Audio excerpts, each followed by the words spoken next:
Hey everybody, welcome to another episode of The Drive-In. As always, I am your host, Aaron Lopez, and I am joined this week by a high school friend of mine and a fellow lover of all things nerd and lovely things like that, Ian. Ian is coming to us from over in the Illinois, Iowa, Quad Cities area. So Ian, thanks for joining us this week. Hey, no problem. So this week we both went and saw Ant-Man and the Wasp. Ant-Man and the Wasp is the newest Marvel Cinematic Universe movie starring Paul Rudd, Evangeline Lilly, Michael Pena, and Michael Douglas, and directed by Peyton Reed, who did the first one. Just kind of hot takes on everything, and for everybody who's listening to kind of to understand a little bit more about your background with movies and everything like that. Ian, what did you think of the first Ant-Man? The first Ant-Man was one of the Marvel movies that I thought was one of the weaker ones. Because I know there were some issues with the directing staff happening. I know one of the directors, the original director, left either halfway through the project, leaving like half of a movie, and it felt kind of like two movies mashed together. So from a cinematic standpoint, it seemed mismatched. It was still enjoyable. Paul Rudd makes everything just so nice. Paul Rudd is a national treasure. But I really liked it. As far as the second one goes, I mean, we'll get to that. We'll get to it. Yeah, I think that, the first one had its place, I think, but in comparison to everything else that they had been putting out, it was very different. And for a lot of people, I don't think many knew how to take it, just because it's a Paul Rudd movie, so you got to know what you're getting into. I don't think that realistically he's done anything serious, 100% serious in any of his films. You're right. It was tough to find its place. I think not only just with fans, but in the universe itself. So speaking of Paul Rudd, what's your favorite Paul Rudd movie? I'd have to go just off the top of my head. I Love You, Man. Big fan of that. With just him and Jason Segel play off each other so well. That's ridiculous. I was talking to, I was working this past week, and someone on the jukebox played Rush, and it was Tom Sawyer. And I was like, oh, you heard of Tom Sawyer?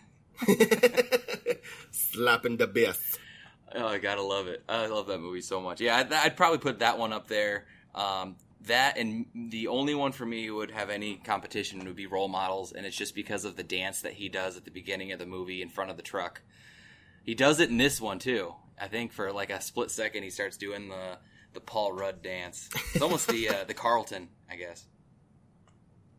And then favorite superhero movie in general? Oh, favorite the original Spider-Man 2 is probably one of the best ones. You have Alfred Molina playing Doc Ock, and that's amazing. Other than that, I would have to go... Thor Ragnarok was a lot of fun. The original Avengers movie was good. I enjoyed that a lot. Other than that, I pretty much like them all. I'll go see them all because I love that universe. Yeah, I gotta agree with you on that second Spider-Man. I still don't like Tobey Maguire, but the way that Molina played Doc Ock made him relevant again, or just not even again, but for the first time even. I agree. That was pretty cool. Ragnarok is one of those that I think is unfortunate that we may not get another Thor movie, because it seems like they finally figured out how they needed to portray him. Mm-hmm. That kind of lovable goof, but still serious when he needs to be. I thought it rounded out the Thor character, and even Hulk a little bit too. Yeah. I loved it. It had that little bit of Planet Hulk vibe to it too, which was awesome. Well, I think the plan was that they were going to do a World War Hulk, Planet Hulk movie, and it got scrapped. So I think that was the closest thing we were going to get to that. It'd be through what they did with Ragnarok, it sucks because, it would have been nice to see a full movie with that. But, for what it was, I thought they did it pretty well. Yeah. All right, so these might be a little different. The trailer rundown of this week, since we were at two different theaters, but I will show the ones that I was at, and if you remember, if any of them were the same as yours, we can talk about them. Otherwise, if there was any different ones, we can talk about those too. So I had The House with the Clock in Its Walls, The Meg, The Hate U Give, Mission Impossible Fallout, again, pretty sure that's like the 8th or 9th movie in a row, Dumbo, Hotel Transylvania 3, and Disney's Nutcracker and the Four Realms. Did any of those match up? Did you see those as well? Yeah, all of them, I think. Nice. Yeah. Nice. So any of them that you are interested in seeing that are kind of exciting to you? Any that look like they're going to be stinkers? I mean, The Meg, it looks like Jason Statham doing Jaws, which I'm excited to see. I might not see it in theater. I might wait till it comes out on something, just because it's going to be like one of those summer blockbuster, or blockbuster, quote unquote, with, just visual effects and a giant monster eating people, and Rainn Wilson being the comedic relief. It's like Deep Blue Sea, but instead of it being a really bad 1990s movie, it's going to be what it could have been in 2018. Yep. I don't know how I feel about the Nutcracker movie. Dude, it looks exactly like what they tried to do with Alice in Wonderland. Yeah, it's like a remake of there's 4 realms, but one of them's bad. Get the Vorpal sword. I know, it's like you had Keira Knightley in this one, but it's like you could have completely just swapped her out with takes from Anne Hathaway, and you would have been like, oh, it works, same movie. Also, I don't know what's up with Keira Knightley's voice in the movie. I don't know that it sounds weird. Had a lot of helium, I think. Helium and brain damage. I don't know. It looks interesting. I'll probably go see it. I think it'll be a good movie to go see. Probably, I think it come out sometime later this year. Christmassy. Is it? Yeah, around like Christmas time. But I'll go see it. But I don't know if it's not gonna overly impress me. I did really like the first Alice in Wonderland. The sequel I thought was forced, but I thought the first Alice in Wonderland was fun. So maybe this one will be fun. Hopefully, it just looks very similar to the other one and is not actually as similar as we think it's going to be. What are your takes on The House with the Clock in Its Walls, other than it being like the longest movie title in a long time? The House with the Clock in Its Walls. See, I'm trying to remember that one now. Jack Black. Oh yes. That one is gonna be it. That one kind of looks like the R.L. Stine movie that they tried to do a little bit, but except Jack Black's now a warlock. Yeah, it looks cool, but I don't know if it's a kids movie, if it's a scary movie, if it's a comedy. Like, I don't know. The trailer doesn't. It makes it seem like it could be family friendly, but then there are a couple things in there that I'm like, if a kid saw that, they're going to be tormented. Right, which I mean might be like a reason to take a kid to that movie. Yeah, it was confusing. If it gets like decent reviews enough, I might go check it out just to see. I mean, I love Jack Black, but some of the movies he's been cast in aren't necessarily the best.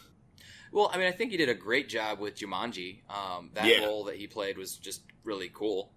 It was him, but it was also not stereotypical Jack Black. It allowed him to do something different while still being comfortable. So, yeah, we'll see. Trying to think what else. Dumbo. We haven't talked about Dumbo on the podcast yet. So, what do you think about that? Tim Burton getting his hands on the classic. I like the design. I like the design of Dumbo. I think it's going to be good. I'm definitely going to go see it. 'Cause it's not like your typical Tim Burton design movie. Yeah. Everything kind of looks original. It looks fresh, and it's not Nightmare Before Christmassy meets Dumbo. It looks like smooth. I actually haven't read or looked up too much about like cast or anything for Dumbo, but the trailer got. I remember seeing Michael Keaton's in it, Danny DeVito, What's his name? Colin. Firth? Is it Colin Firth? It might be. It's the only... Well, Colin Hanks? No, it wasn't Colin Hanks. Here, let's see here. If we can find it. It's Colin Farrell. Oh, that one. The other Colin. Yeah. And Alan Arkin's in it, too, apparently. I don't remember seeing him in the trailer. I'm just... I'm fairly impressed with the casting. I mean, Danny DeVito, I'm pumped for. He's perfect as Max Medici. And then, Keaton does a pretty good villain when he needs to, as we saw in Homecoming. Relatable. Oh, yeah. So I think he'll be pretty good. Perfect. Yeah, I think it'll be fun. It was cool to see. I think that they did, at least the trailer itself, did a really good job of not giving away too much, but exciting you. You get to see somewhat. You kind of get to see Dumbo flying, and that's the movie. So that'll be cool. You got a little snippet of the pink elephant, just like a brief little flash. It kind of played towards the nostalgia of the movie or the original cartoon, just giving little snippets, but it didn't give away any, I don't think, major plot points. Yeah, I'm just I'm a little disappointed because since Helena Bonham Carter and Tim Burton split, she's not going to be in this movie for the first time. She won't be in a Tim Burton movie for the last 15 years, so that's going to be kind of weird to see. I didn't know that they split. I didn't know that. They split a year or two ago. Huh. You learn something new every day. Oh no. Okay. That's pretty good. I think we've talked a lot about Mission Impossible Fallout because I've seen it for every single movie since probably April. It's been on a lot. So can't wait for that one to come out, so I stopped seeing trailers for that. Yeah. That's about that's one I'm ready to let go. Yeah. It's basically Superman's the bad guy. That's it. With a mustache. That they had to CGI out of Justice League. Yeah, and not well, either.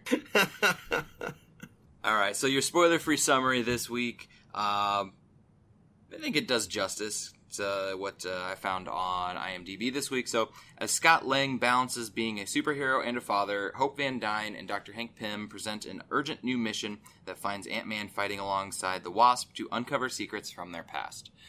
Without giving away too much more, I think the only other thing we should incorporate is that there is a villain, at least from the perspective of trailers, called Ghost, who she's kind of playing into it as well.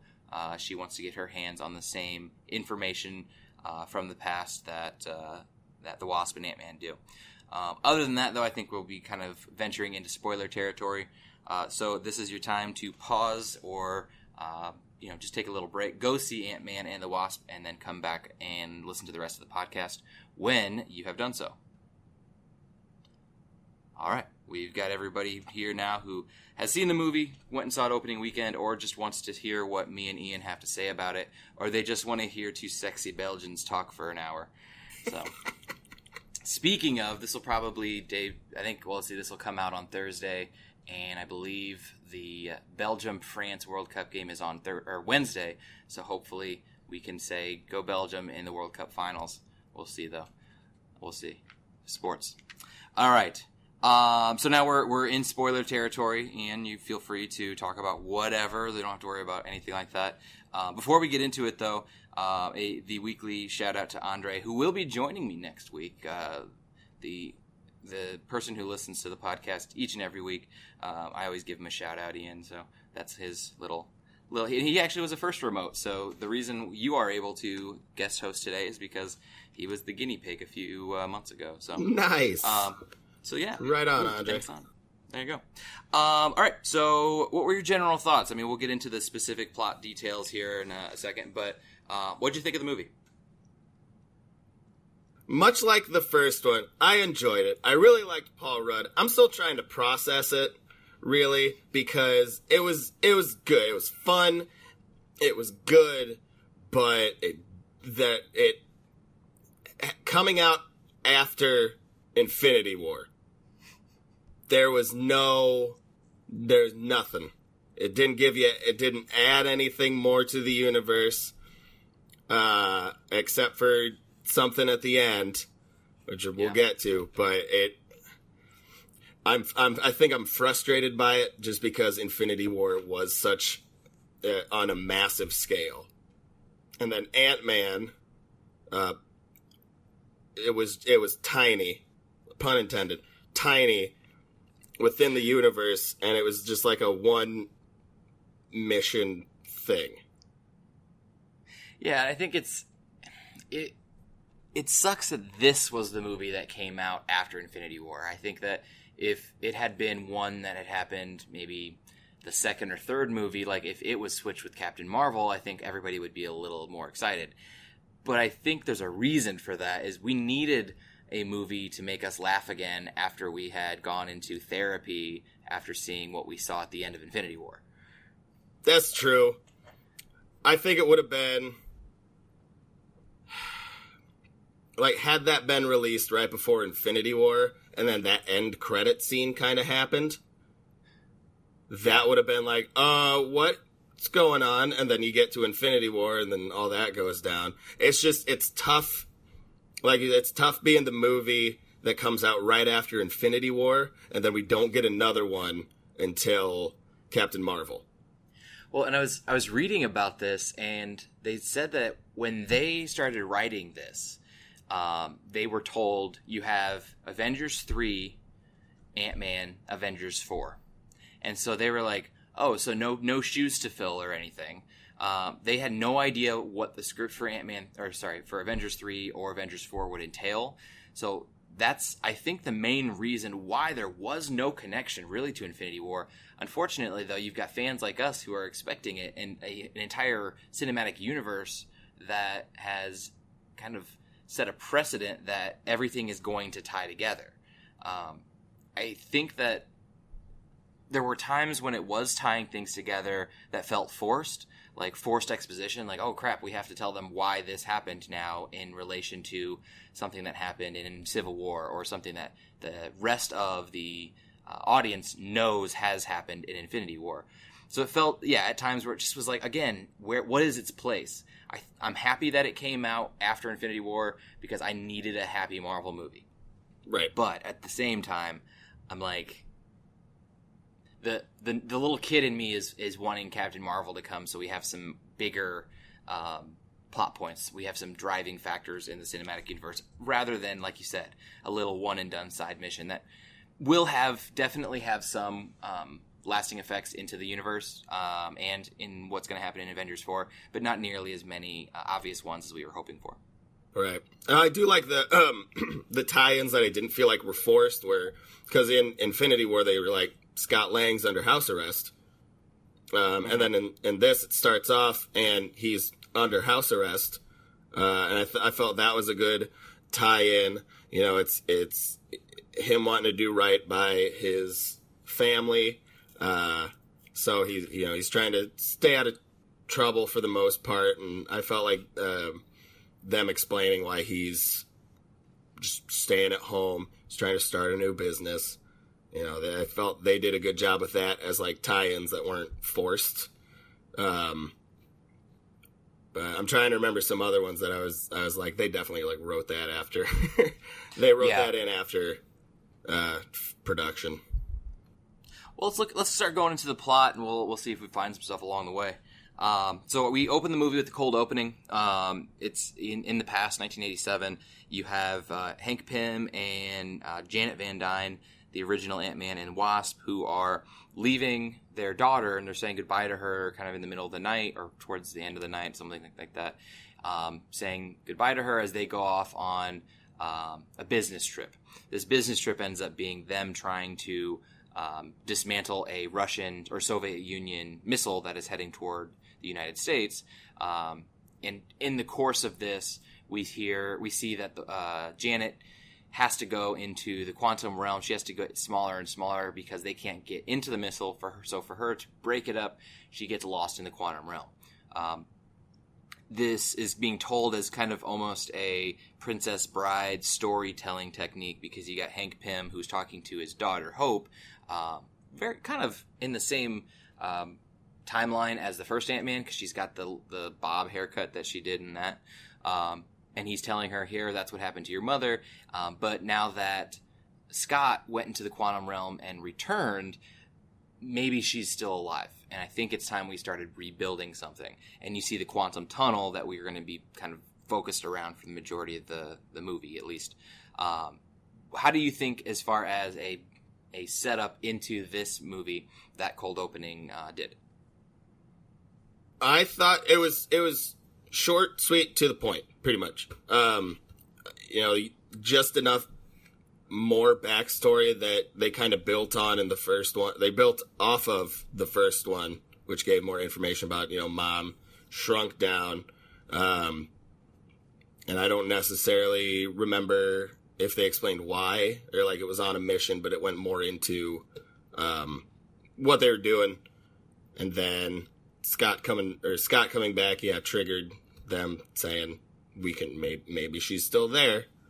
But then you find out that, it flashes forward a little bit. They're on the run, so they're trying to do all this research and stuff on the run from the FBI.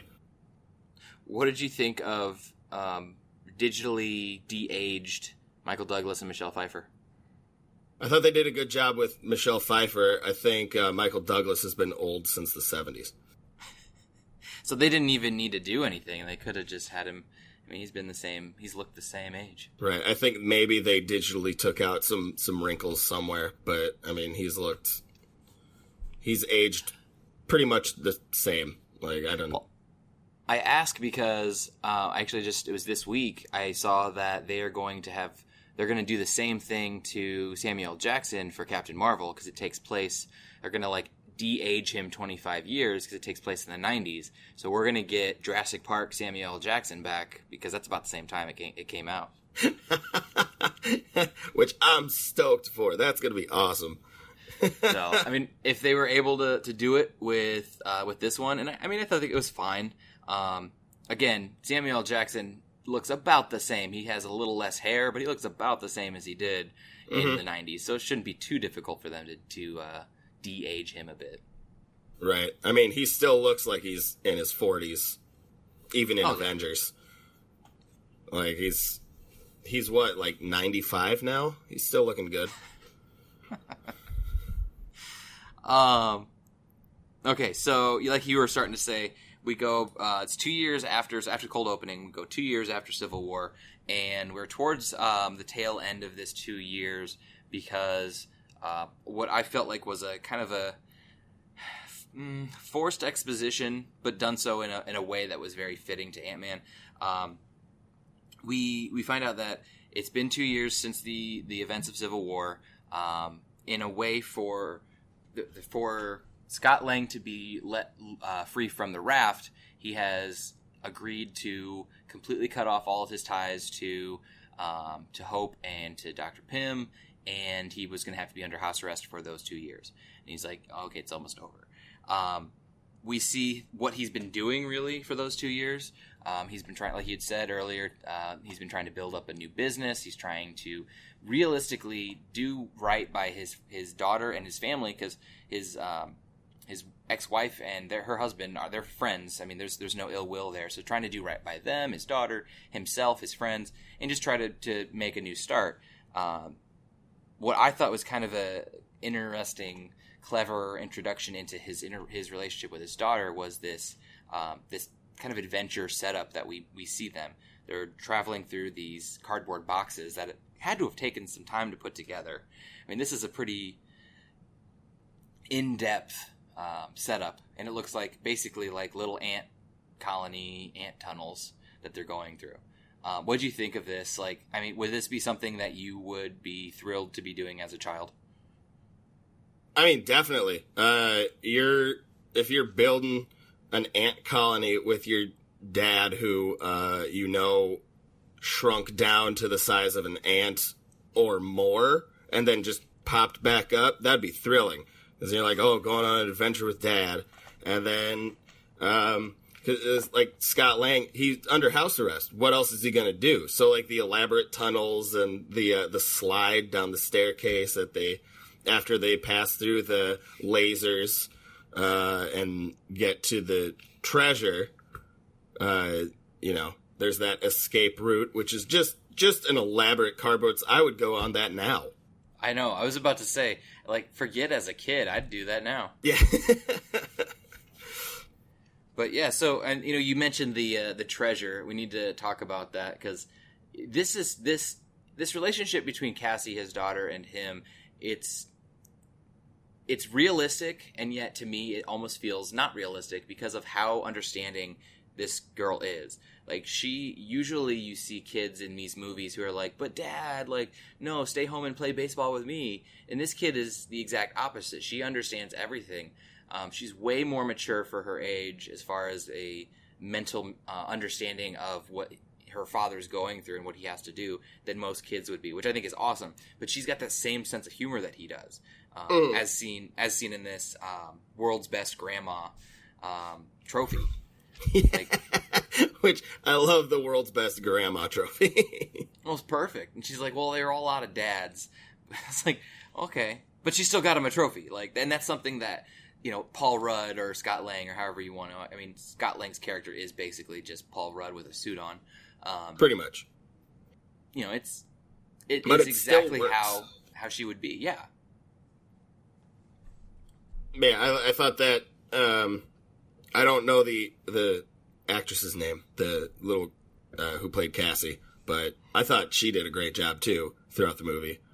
Just being that kind of understanding daughter to a man who is a criminal for being a superhero. Yeah, her name is Abby Ryder Fortson, which I haven't. She was in Transparent, which I don't know if I've seen. The Whispers, which I know I haven't seen, and Togetherness. So she's been in some stuff, but she's kind of known as Cassie Lang, Ant-Man. Mm-hmm. Yeah, she's good. She played the role very well. And so as you were talking about, they go down this elaborate like cardboard sledding. They're basically traveling on one of their ants. He's got like an ant. The ant sled. Yeah. Ant sled. Yeah, and. They get to the bottom and they like kind of crash into the fence, and they're talking and laughing, and all of a sudden you hear this beeping, and you come to realize, as they do, that Scott's foot is outside of the fence, which is outside of the range of his house arrest, system, whatever it is. And so you've got Jimmy Woo, the detective, played by Randall Park, which I love this guy. He's hilarious. He's so good. And he comes in and he's talking to him, and he's trying to be the tough armed, the like really strict FBI agent, and he just can't. Like, just because he's never doing things the right way, but he's very smart and he knows. And this is where I felt like it was done so in a funny way, but also a little forced, because he explains all that exposition about how we got from the end of Civil War to the beginning of this movie. Mm-hmm. I liked that, though, a little bit. It was just kind of like an over-explaining a joke a little bit, especially when he's talking to Cassie about, well, this is why. It felt like taking the joke as far as it could go without ruining it. But it still did feel a little on the forced side of explaining what happened.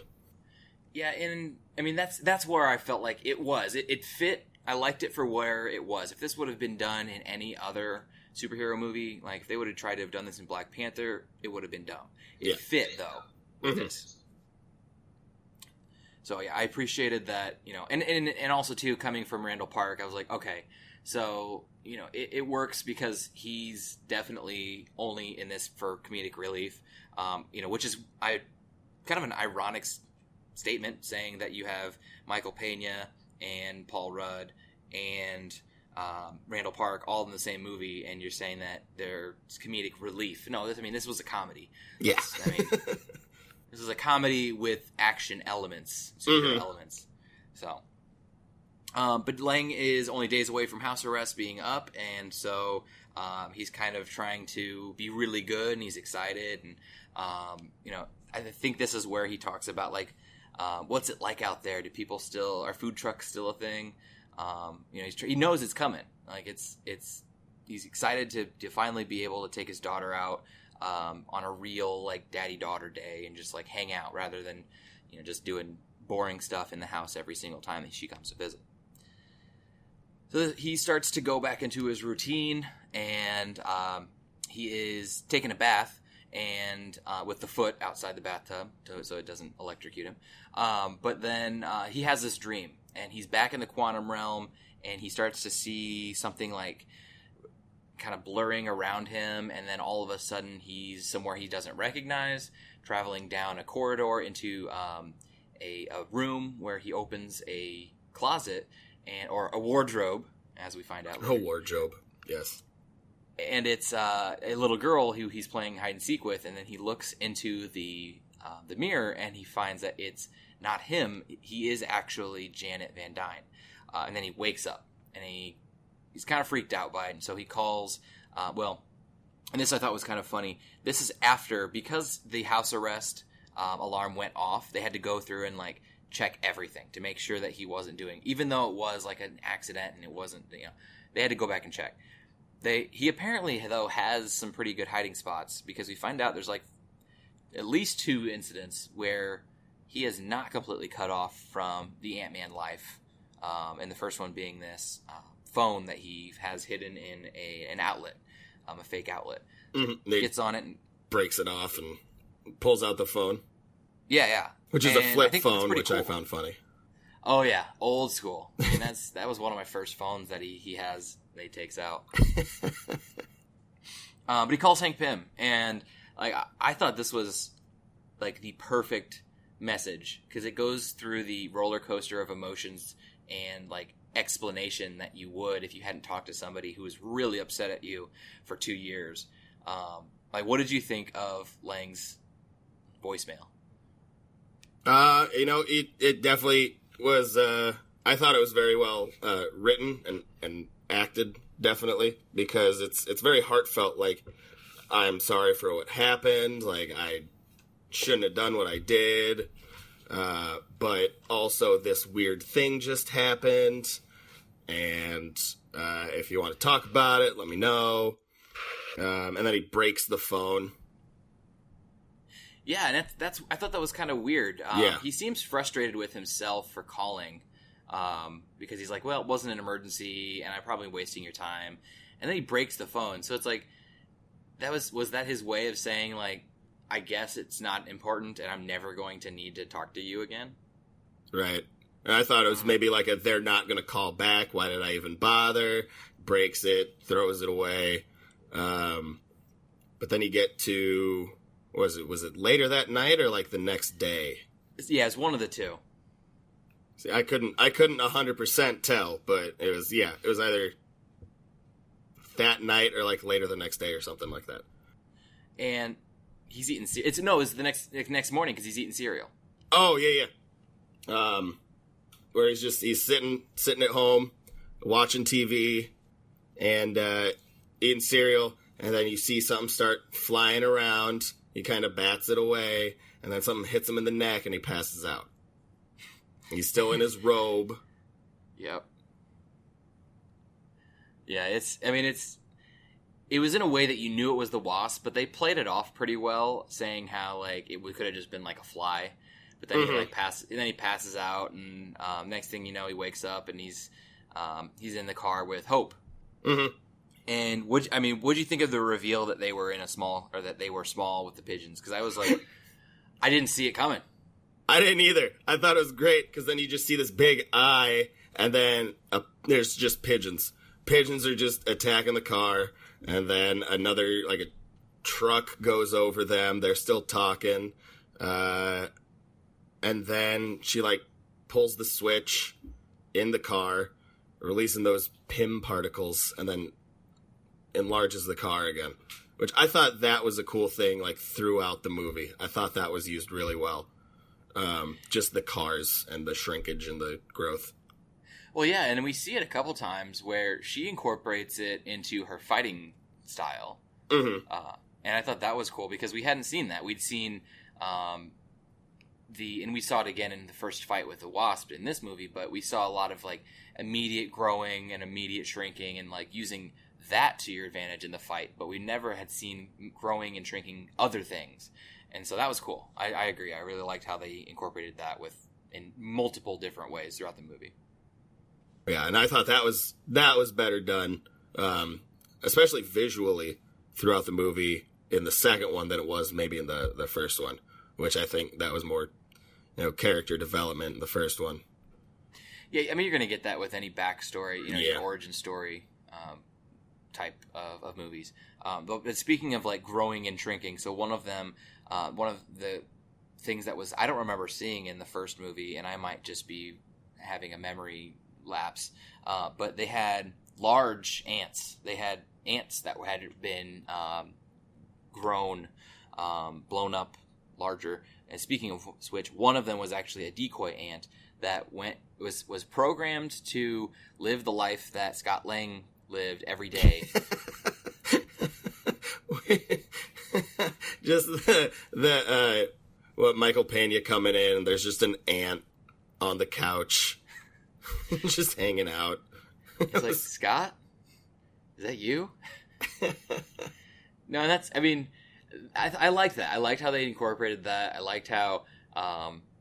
I thought it went for a couple cheap laughs a couple times with it, but overall I think it was strong. I think for most of the movie, how the ant, the little girl later in the movie coming in and seeing the ant in the bathtub with in the same situation we saw Scott in earlier, and she just smiles and laughs. I'm like, this kid is insane. If I would have seen a giant size ant anywhere, even if my dad was Ant-Man, I'd be a little taken aback, I think.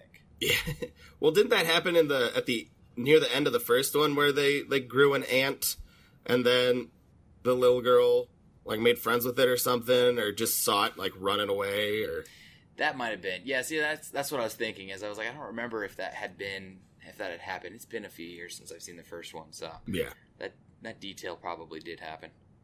But yeah, so okay, we like you had said, the car has been set back to normal size, and they are sitting outside of this old, kind of seemingly abandoned building. They walk in, and Scott feels pretty bad because it looks pretty dingy. He's thinking like, what have I done? By me going off and fighting with Captain America, I have basically turned their lives into that of runaways, and they have to live this horrible, dingy life. And you find out that it's just a front. They have this wonderful lab, and they're doing just fine. Which I wasn't surprised by that whatsoever. But they're down there creating this quantum tunnel, which is referenced at the beginning of the movie in the cold opening, and they think that it's not a coincidence that the tunnel had been open for maybe 5 seconds, and then or a couple minutes, whatever it was, and then within a few minutes of it closing, Scott calls saying that he had this dream about Janet. So they think this isn't a coincidence. They need more information. They need to kind of use what is in Scott's brain, this message that came across. And they're not done building the tunnel. They still have parts of which we see a little bit with the Sonny Birch character. But what did you think? I mean, this is the first time that we see Mike Douglas outside of the opener. What are your overall thoughts on Hank Pym's character, more specifically in this movie, but if you want to incorporate how they did it in the first one too, and Michael Douglas's portrayal of Pym? I like it. I know it's a little bit different from the comics, because in the comics, Hank Pym is kind of a nightmare of a person, but I like how they kind of, I don't want to say they Disneyed it up a bit, but they Disneyed it up a bit, where, he's this serious scientist who wants to do things his way. And if, he's one of those like my way or no way at all, or something like that. He wants his research to be his own. And I think Michael Douglas does a great job, actually, of portraying that sort of serious character, that serious like scientist who just wants to get his wife back. And now that there's like a little bit of hope, he is determined to make that happen in any way possible, while also being on the run from the law. So I feel it was very, very well portrayed by Michael Douglas. I feel like there was a little bit of character development from the first one. Just I'm trying to remember the plot points from the first one, but I think that character sort of grew, and instead of being this just like kind of grumpy old man, like it took on a life of its own, and you felt for him because he's just trying to do what he needs to do to get his family back together. Yeah, I mean, the first time we see him after when they go into this lab, he's down the tunnel, and he's kind of this dark and ominous shadow figure because clearly he's still upset. Scott has made it clear that he's like, how's your dad? Like, is he still mad? And of course he's mad and those kind of things. But it seems like I almost thought that he wasn't going to talk to him. He was just going to kind of be there for a while. But he immediately comes down the tunnel and starts talking to him and explaining, that this is why we've kind of got you here. We need to, this will be done by lunch, but, they even say, which I think is kind of funny. But they'll get it taken care of quickly. He can go back to his life, but he wants to get his wife back. I think that my biggest issues are that I just feel like Douglas's portrayal in this movie a little bit was a little one-track mind. He was very much, it really just focused on his wife. But in the meantime, he's not thinking about Hope really at all. I mean, in a way he is, because if he brings back Janet, then Hope also gets her mom back. But it felt, I don't know, it seemed very one track, which in a way might be the right way of doing it, because like you had said, in the comics, Pym is not a good guy. He's a hero. He does a lot of bad things. He's very egotistical. He beats Janet in the comics. Like, he's not a good guy. But at the same sense, he's very realistic portrayal of, if you want to say a certain class of men, very strong, intelligent, but also very stubborn and hard-nosed. So I think that Douglas is probably a good fit for it. I just kind of felt like I wanted more out of it. Maybe like the last third of the movie where he starts to incorporate more of his ideas. He didn't seem to have anything to offer the movie this time around. They even have to go to, we'll talk a little bit later, but they have to go talk to Bill Foster because he can't come up with his own ideas. So it's like he's kind of like just on the coattails of all the other characters in this movie. Yeah. Even though he says, like, or he acts like everyone else is on his coattails. He's riding his wave of success, his wave of research into Pym particles and all this quantum mechanic type stuff. So they're going and looking at trying to get the next part, the last part, essentially, to finish up this quantum tunnel. And you see them going to a drop-off at this restaurant hotel with the character of the Sonny Birch character, who is actually played by Walton Goggins, which I'm trying to remember what else he's been in. The guy's he's really good actor. I'm trying to remember recently. He was in Hateful Eight. He was in Sons of Anarchy, so if you ever watched that. Django Unchained, he was the slave fighting trainer. Cowboys and Aliens. He does a lot. He's got that old time look for like Western. Yeah. Yeah. So you see him in a lot of those. But yeah, he's in this, and I think he did a really good job as Sonny Birch. But Sonny Birch is this guy who basically just runs a black market, and is getting all these pieces to Hope, but under false pretenses, because Hope is not telling him who she is, because of course she's supposed to be on the run. He knows who she is, though. Lets her know that he knows that she's been lying to him, and that her father, Dr. Hank Pym, has been working on all this other tech, and he wants a piece of it. He's like, I can sell all this, and you guys can make a lot of money, and they want nothing to do with that, because that's not what they're in it for. So she goes and does her thing, saying, like, you can do this the easy way or the hard way. He's like, we're done here. I'm keeping your money. I'm keeping the part.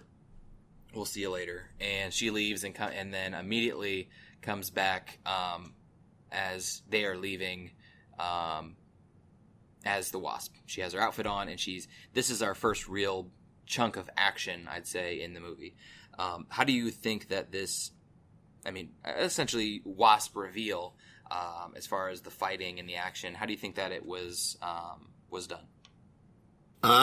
Again, great use of the whole power of the suit, the whole shrinking and growing.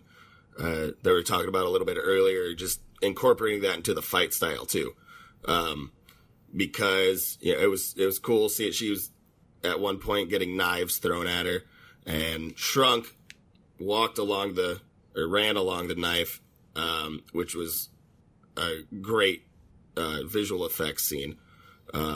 Grows again, knocks a guy out. The guy with the component was trying to escape, so she throws the salt shaker, and then grows that so it blocks the door. Which again, we hadn't seen that in the first one. Growing and shrinking things to use in a fight. I thought it was really well done. And then later in the fight, you get Scott Lang going into help with a prototype suit that Hank Pym had come up with, because they didn't have the original one, because it quote unquote got destroyed by Scott Lang. Yeah, air quotes. So he goes in with the prototype suit, riding on the ant, which I thought was cool. Like, there's always just an ant with a saddle when he needs it to hop on and ride. But I also thought it was cool with the Wasp's suit showing the little shooters on the gloves that she was hitting guys with.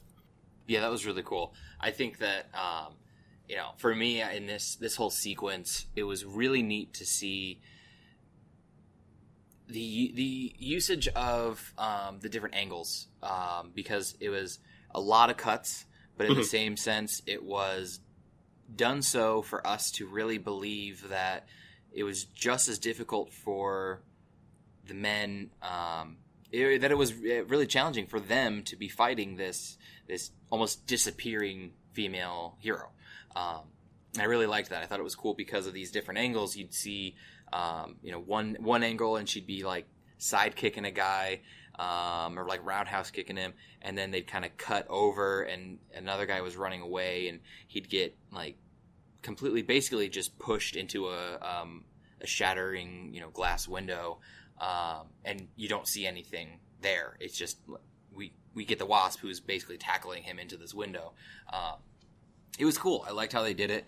I think that it was a good introduction. What I really liked is when we get Ghost introduced here, when she shows up, and no one knows who she is, and she just kind of comes up, and the first punch gets thrown, it goes right through her, and you have this immediate shift of balance of power, where Hope completely had these guys outnumbered. They had no business fighting her, and then seconds later, after she has supposedly won this fight, you have another element where now she has no business fighting Ghost, because essentially she can't be hit.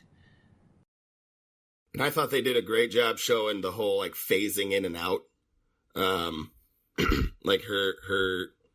ailment, which we'll talk about in a little bit. But I thought they did a great job visually, just showing that she was there was something different because punches kept getting thrown through her.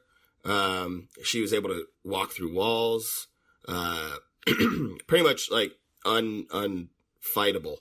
And then gets to the van outside of the hotel, which I thought was, again, cool, showing the growth of how they get around with different cars, just keeping them in a Hot Wheels container. That was great. That was awesome. I liked that a lot. But then it showed like her using the phasing, Ghost using the phasing to fight too, because she like goes to punch Hank Pym, but it's a punch like through his neck, like just her fist through his neck, to get the lab, which had been shrunk down at this point. Yeah, we didn't talk about that. So we have been using, this growing and shrinking technology throughout. We talked about the salt shaker and clearly the different suits. But also Pym had been carrying around his lab, which in the trailer you see him shrink down and then carry it like almost like a travel briefcase or suitcase, like things like that. But so they carry this around with them, so essentially they can just be anywhere. They can set up anywhere. It's a way for them to be on the run without having to completely abandon all of their research and all of their work. So yeah, I mean, it almost becomes then there's two important pieces to this. There's the part that they were looking for, but then they lose their lab. So Ghost goes in, steals the lab. Everybody's okay. They've all kind of gotten their asses kicked, but they're okay. But they need to get the lab back. Without the lab, they can't get Janet. And also, it's not just that, but it's their entire research. I mean, that's everything that they have is there. So they go try to get some help from someone who may be able to help with this kind of thing. And it ends up being Luis and the guys from the new business, ex-con, which we had seen Luis earlier. He kind of is there talking. He's I think was used just as wisely in this movie, Michael Peña's character, as he was in the first, but really he was there as a way of keeping Scott Lang's character grounded to the future that he could have if he wasn't Ant-Man anymore. I keep pulling him back as to like, hey, here's the business, and we need to get this right because, without this business, we're homeless, we're jobless, we don't have anything. So they go and they visit him. What did you think about that whole sequence? Because you got Douglas, Rudd, Lily, and Pena all in this sequence for the first time in this scene, which I thought was pretty funny. But what did you think? I liked it because this was the part where they were trying to figure out how they can track the lab, or was this a little bit before? No, this is, when they go in and he's like, like 2 years ago we were stealing from you and now you need our help. You're in our office. And they're trying to figure out how are they going to find the lab because he's like, didn't you put a LoJack on it? And he's like, no, I didn't. Oh, and then he tries to sell them some tracking equipment. It's like for the low price. I liked it because they were... See, now I'm trying to remember that scene, because there are other scenes like after it that I remember more. Because, it was kind of just a stepping stone scene, like, what do we need to do next type of thing, because they figured out that's where they could hide for, like, a second, and kind of... That's the first place that they went to. Yeah. Which, it's actually then... that ties us to the next major character, Bill Foster, because they're saying that Pena's character, Luis, says, like, I don't remember the wording, but he basically says, wouldn't you have, why don't you do this? Like, why don't you go and you try to look for something along, like, this line? And that triggers Hope to say, what about the radiation? And he's like, well, yeah, but all the equipment that I had for that was in the lab to do that. The only other man that has that equipment is Bill. And she's like, well, let's go talk to him. And he doesn't want to, but they end up going anyway. So he's a professor who's talking about all these particles. He's actually, We find out that he was Bill Foster, who, if you follow the comics at all, Bill Foster was the original Goliath. He worked with Hank Pym in the earlier comics with the Avengers and things like that, Giant Man and things like that. So they find out that he has the ideas. He said, well, you could do this. You could find an old suit that might help you out. But he doesn't really think there's really any way of finding this lab. He's like, the only thing you could do is if you, like, I don't remember, it's science-y stuff. Basically, if you modify something from one of your suits, that could work. And they're like, okay, great.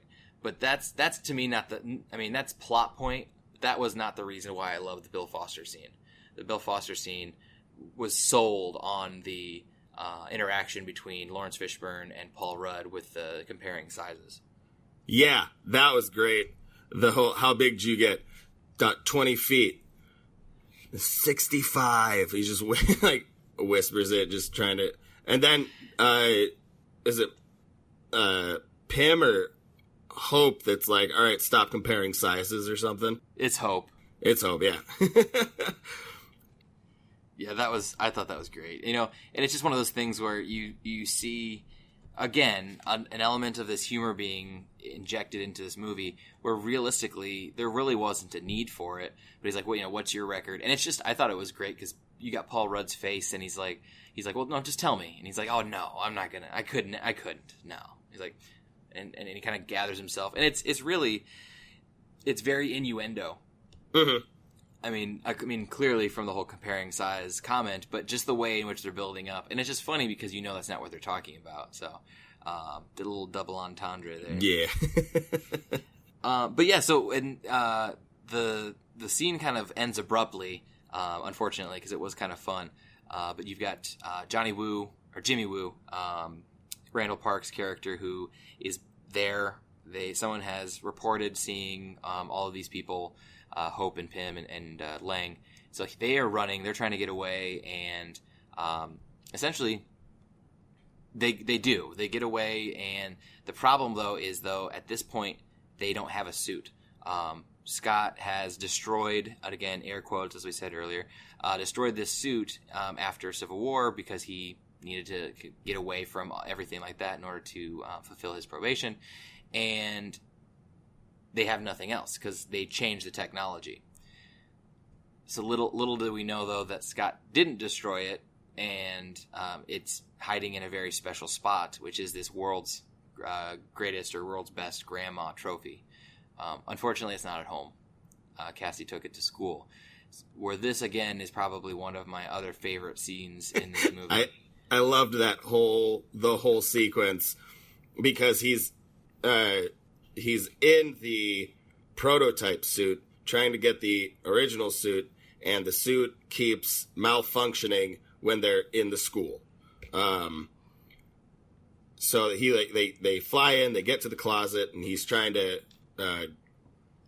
grow back to normal size, but instead grows to fill the entire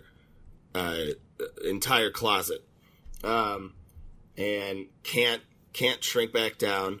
So then Hope comes in the Wasp suit, gets him shrunk down, but to about a child size, which I thought that was hilarious.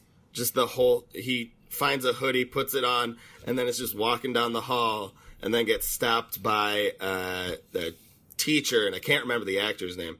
Gets stopped by a teacher, like, hey, where's your hall pass? And he stops, and then just, like, scurries away as fast as he can in the hoodie. Which I thought that was a great use of that. The kid who was ever in that, because that it was, like, some random stagehand, or, like, like, production crew members, kid that they just had on site that day. Oh, yeah, it had to be. And then just that scurry, that was the best. Is this, like, dead stop, and then scurry away. It was just hilarious. I loved it. So yeah, they do get this trophy. They do take out the small suit, take the suit and put it in, they put it away, and they got to get out of the building. They do, but the best part though is that you've got Lang, who is the size of probably like a 6-year-old, running down these steps, still in this hoodie. He jumps into the van, and then you got Douglas, who starts playing how was school today? Did you have fun? And they're like, oh, ha, ha. He's like, oh, you're cranky. Does someone want a juice box and some string cheese? It's like, do you actually have that? Which, yeah, I mean, we could all go down for a juice box and some string cheese. I mean, like, anytime. Yeah. I just, the sincerity of Paul Rudd, just, do you have that? Actually, it almost felt like that line wasn't written, that he just kind of improvised that. That's how it felt a little bit, which this just goes to show how good Paul Rudd is in everything. Yeah, I thought it was really, really well done. So they do get the suit. They're able to get this way, and they're able to plug it in, the old technology. They're able to plug it in, triangulate the signal and all that sciencey stuff, and they find out where the lab is. The lab is being held at Ghost's kind of, I guess, house in the woods. Ghost, at this point, we see her removing her suit and kind of stumbling. And again, like you had mentioned, the way in which the special effects for this were done were really, really cool. You basically had her walking from her front door to this containment chamber that was supposed to help her for something. We didn't know. We find out shortly what it's doing or attempting to do. But it was almost as if there were 3 people walking in the same timeline, but just slightly off from each other. So you would see her like go to reach for the door before she reached for the door.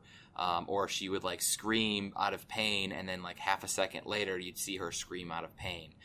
And so it was cool to see, like, visually. That was probably one of my favorite parts, because of, I don't know if they filmed it 3 times and then did some overlaying, or they just filmed it once and were able to kind of mess with it. I don't know what they did, but it was awesome. I thought visually it was really cool with her. Yeah, just and the way they used, I especially like just having a little bit of an art background, like the way they use like color to kind of like portray that she wasn't. Well, in a second, her ailment. Yeah, well, I mean, that's kind of, essentially, so they find this place, and they go into kind of essentially go in, steal the lab back, and then leave. They just want to get it back. Well, they keep looking over at where she's laying down in this chamber, and she's there. They grab the lab, they turn back, and she's not there. And, then all 3 of them get knocked out. Well, the 2 of them get knocked out. We have Scott wake back up, and he is tied up to a chair, as well as Hope and Pym.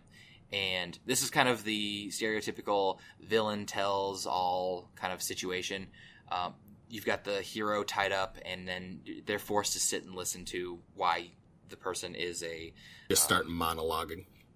Yeah, and it was good, because we needed to know something about Ghost.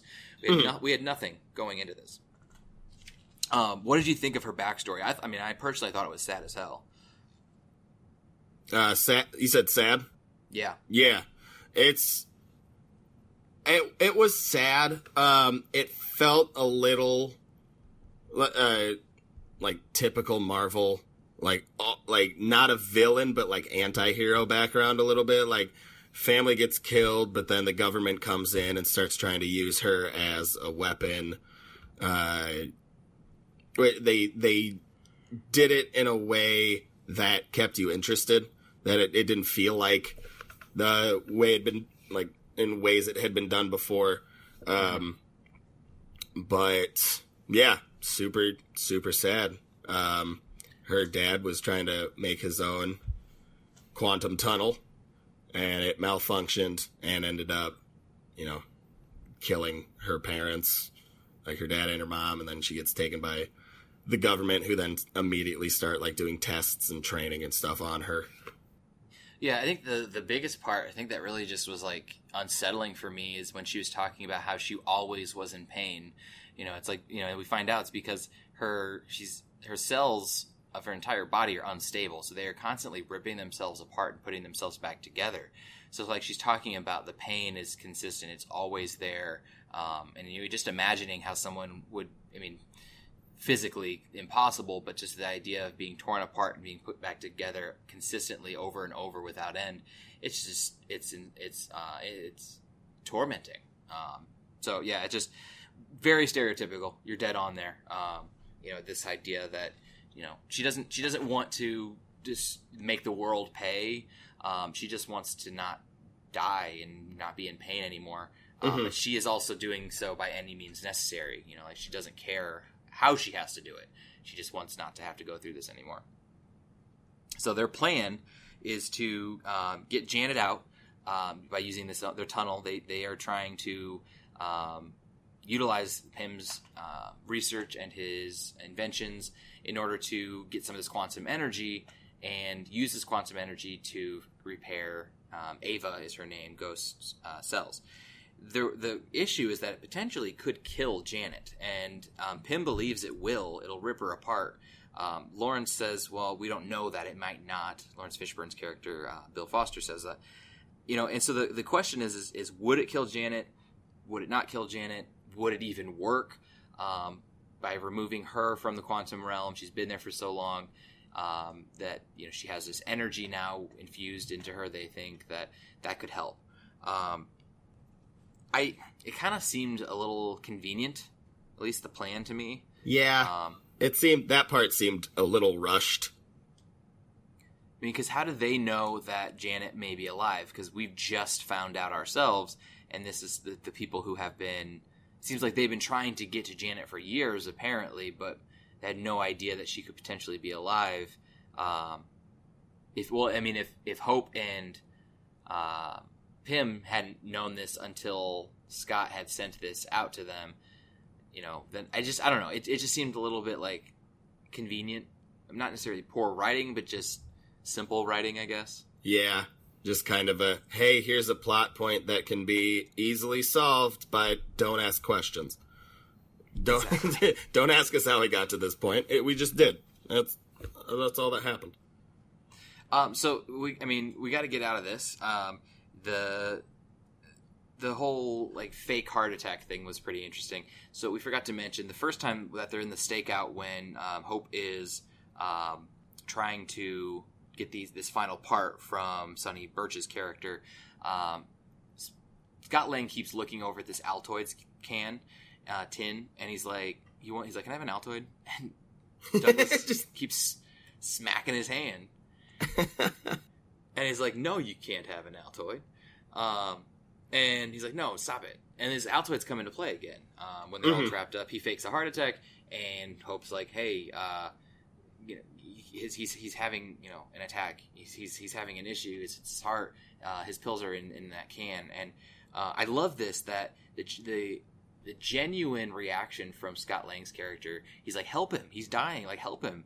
But he doesn't know what is in this can. He genuinely thinks that he's having this heart attack, and he's not. The can is filled with ants who, as soon as you open, there's this trigger that then turns them large. So it's like a trap contraption, which I thought was really funny.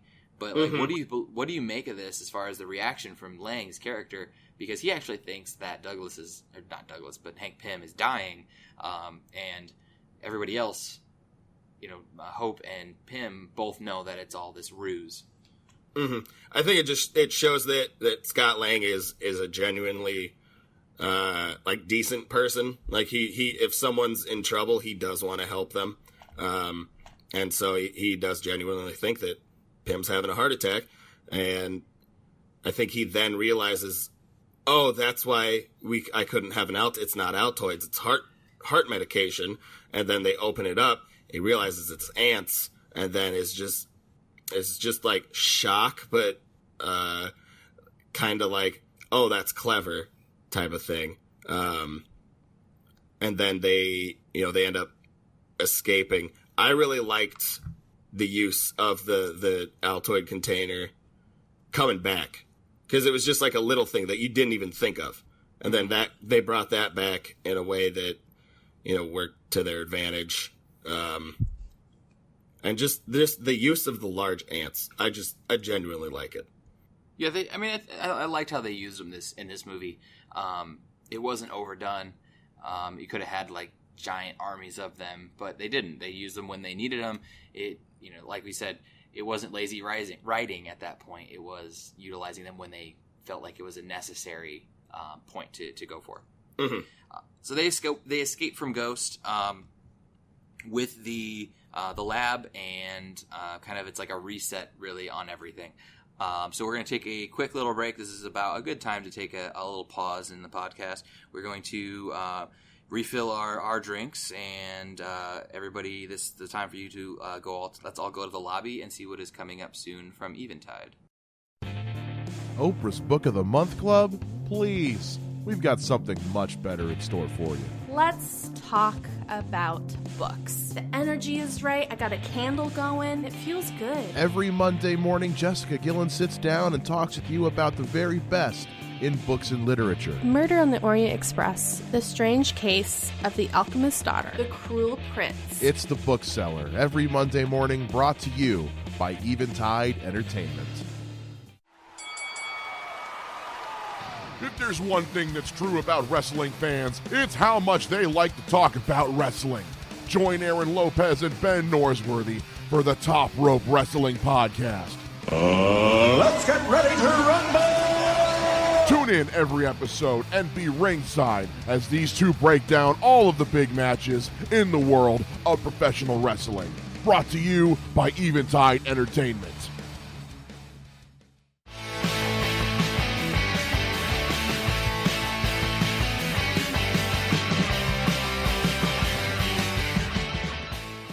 All right, welcome back, everybody. We are looking now at what is going on with Scott Lang and Pym and Hope Van Dyne after they've escaped from Ghost, back with their lab and with all of the components now to reopen the quantum tunnel. So they do just that. They reopen the tunnel. Gets back to this idea that they're trying to fix it now that they think that the only thing that it needed was this final part, so now that this part is there, it'll fix itself. Well, it doesn't. It opens up and then almost immediately closes again. As it does that, though, you see Scott Lang shake off something and then immediately runs over to the computer and starts typing away. It was pretty clear that he wasn't himself. It took me a second to kind of realize that. I was like, oh, well, maybe just, because when he first saw Janet, they talked about she left a message. So I thought maybe that was more of the message, he just randomly had this code in his head that was implanted there, but then we find out that it's actually Janet. And I absolutely loved this part. I mean, Paul Rudd's ability to make us actually believe that somebody else, this older female, was taking over his body without it being overly humorous and just making it real. I mean, his body gestures, the tone of his voice, it was hilarious. I was laughing the entire time. No one else was laughing in the theater.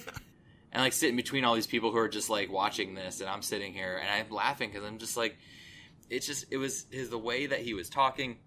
I think a couple times he had a flick of the wrist and all these things. I'm just this is hilarious. I don't know if it's supposed to be funny, but I thought it was hilarious.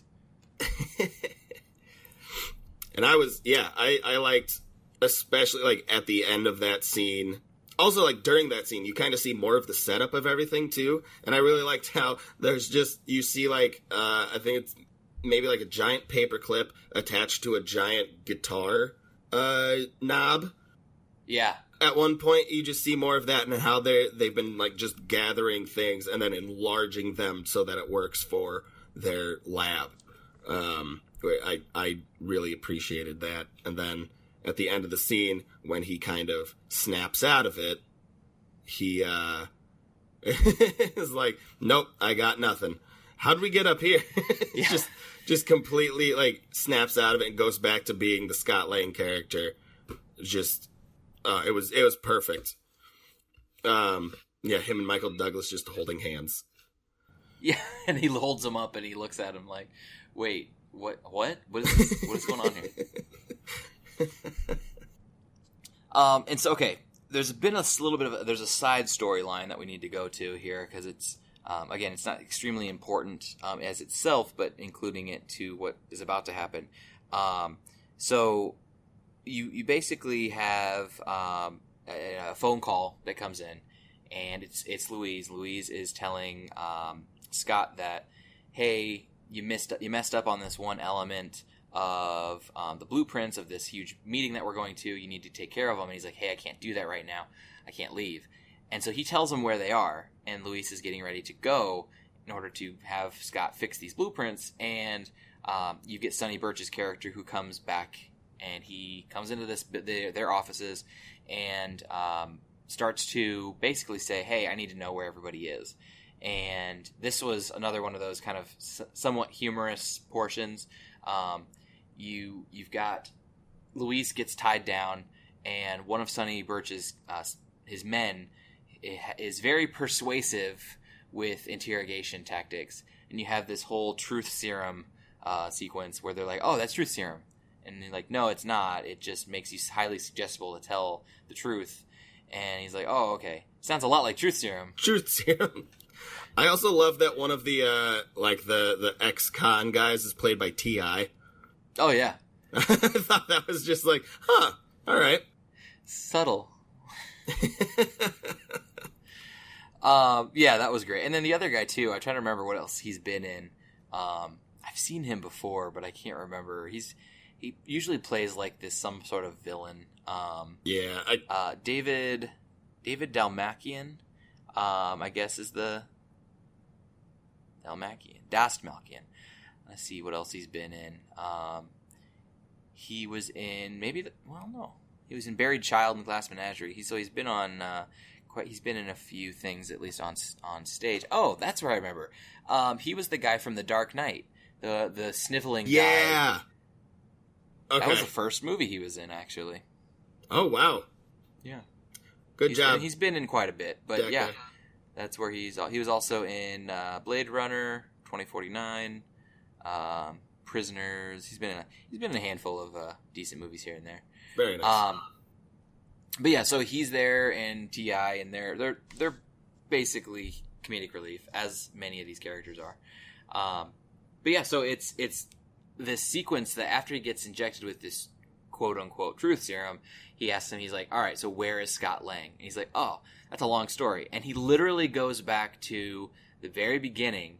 And I loved this. Absolutely loved this whole part. Because you have Michael Pena, who can talk a mile a minute. And he's rambling and ranting and just going on and on about things. And you have all of these flashback sequences of Paul Rudd as Scott Lang, and even Michael Pena as Louise. Evangeline Lilly is playing Hope. And they are mouthing the words that Louise is saying in time, and it's hilarious. Had to have been difficult. At least yeah, it's kind of like if you've ever seen Drunk History, it's kind of like a sort of that.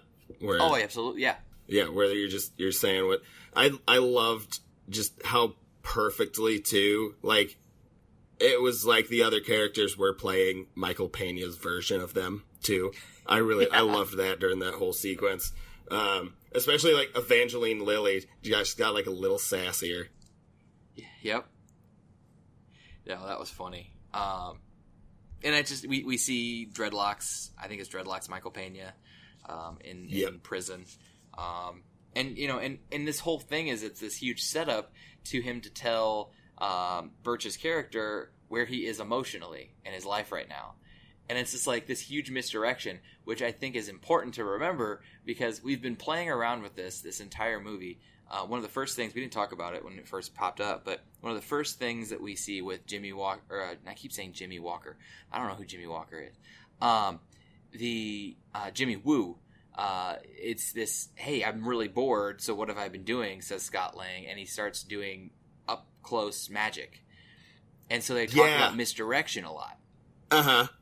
And that's exactly what Louise is doing. He's doing misdirection. He's trying to give them as much time as possible. He's not lying, but he's saying where he is emotionally. And it's just like this huge, long sequence. And then he goes into the side and he starts talking about his grandma for a second. And he's dragging them along, and it's just great. It's a great scene. The writing for that part alone, that's what I love. The fact that in any other movie you have a character, and like Marvel movie, you have a character like Michael Pena's character Luis, and it's stupid. You're like, why is this character here? But for the Ant-Man movies, it's made perfect sense. Yeah, it works perfectly. I feel like the Ant-Man movies are more just Paul Rudd movies. Then they have that kind of, that little bit of a Judd Apatow feel to them, just like a tiny bit, just that little bit of humor. Oh yeah, absolutely. I don't think Ant-Man would have worked with anybody else. Right. Because it would have had to be more serious. It would have had to be more serious, but you put Paul Rudd in there, and he essentially becomes this like lovable, bumbling hero who ends up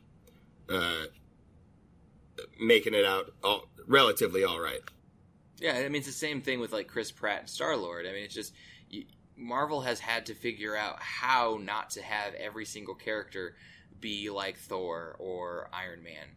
You know, there's only so many serious characters that you can put together in a franchise that you are trying to connect, you know, on a larger scale like we saw with Infinity War, and, you know, having them all be so serious. It doesn't work that way.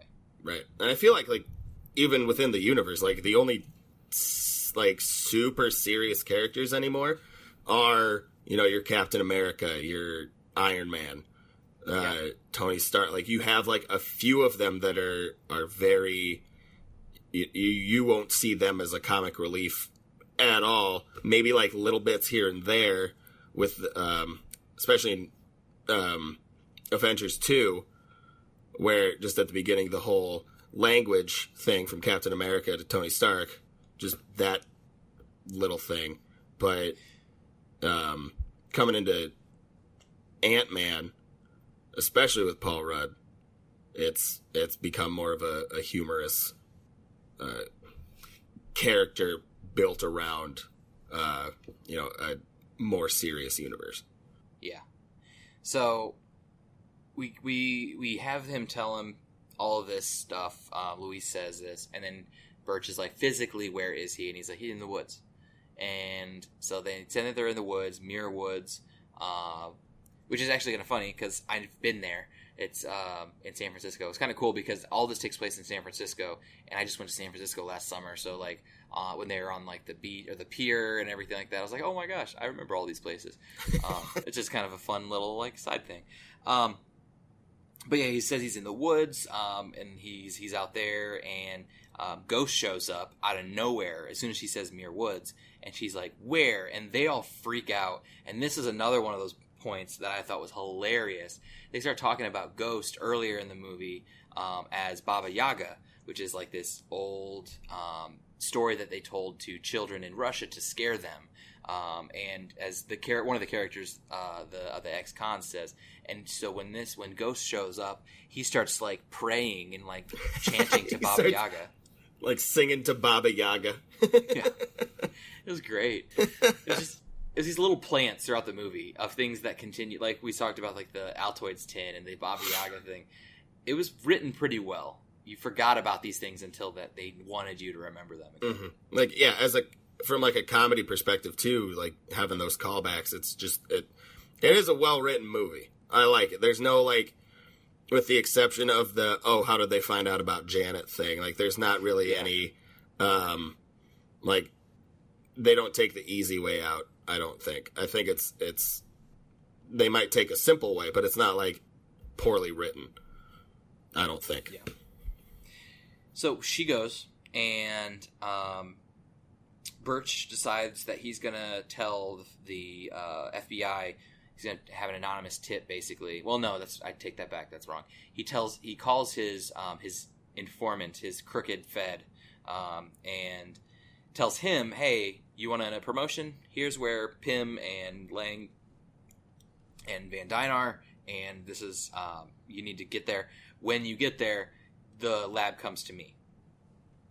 So his whole thought is, it's easier to steal the lab from the feds than it is going to be to steal the lab from Ghost.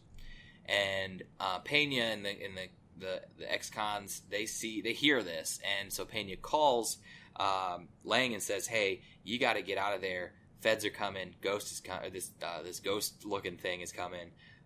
They're like, you need to get out. It's not safe there anymore. So the problem is that there's this time crunch that they're trying to work around of 2 hours. After 2 hours, there will be a shift in the signal and everything with the quantum realm, and they're not going to get to Janet. So they have 2 hours to get this thing open, get her out, and find her, get her out, and and get themselves back out. Well, now you have this idea that they are being taken into they are taking into account that they have to then move everything, and it's very stressful, to say the least. But he's worried about this now because he's like, I need to get out of here. I need to get home because he's like, at any point in time, like Wu could show up, and I need to be home. So Lang gets home. He leaves. He gets there just in time, actually. But you've got Hope and Pym who get captured by the feds.